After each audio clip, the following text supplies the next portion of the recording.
বাংলাদেশ কি তবে পেতে যাচ্ছে দূরপাল্লার আকাশে প্রভাব বিস্তারের নতুন শক্তি? চীনা J-10CE যুদ্ধবিমান কি বিমানবাহিনীর সক্ষমতা বহুগুণ বাড়িয়ে দেবে?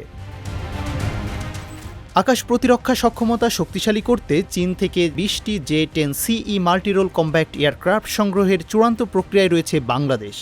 সম্পূরক ব্যয়সহ এই প্রকল্পে মোট বাজেট প্রায় $2.302 বিলিয়ন মার্কিন ডলার বা 28,314 কোটি টাকা। প্রতিটি বিমানের মূল দাম $62.7 মিলিয়ন হলেও প্রশিক্ষণ, লজিস্টিক্স ও অবকাঠামো সহ কার্যকর খরচ দাঁড়াবে $115 মিলিয়ন।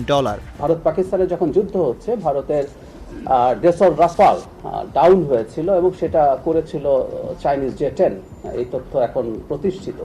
সুতরাং চায়নার তৈরি একটা মাল্টিরোল ফাইটার এখন পৃথিবীর, রাফালকে বলা হয় 4.5 জেনারেশনের সবচেয়ে আধুনিক ফাইটারগুলোর একটা, তার সাথে কমব্যাট সিচুয়েশনে খুবই ভালো করেছে।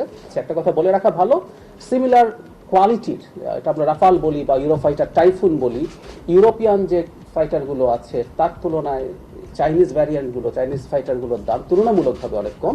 কিন্তু আবারও বলছি, সেটা একেবারে মুখোমুখি কমব্যাট সিচুয়েশনে সে বেটার পারফর্ম করেছে। সরকারের তথ্য উপদেষ্টা জাহিদুর রহমান জানান, রাফাল সমমানের এই 4.5 প্রজন্মের সুপারসোনিক ফাইটার কম খরচে আধুনিক প্রযুক্তি প্রদানে সক্ষম।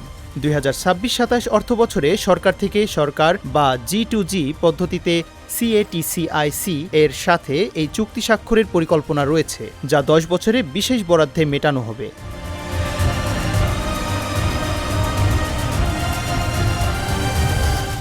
বিশ্লেষকদের মতে, প্রযুক্তিগত সাফল্যের পাশাপাশি আন্তর্জাতিক ভূরাজনীতি ও কৌশলগত ভারসাম্য বজায় রাখাই এখন বাংলাদেশের মূল চ্যালেঞ্জ।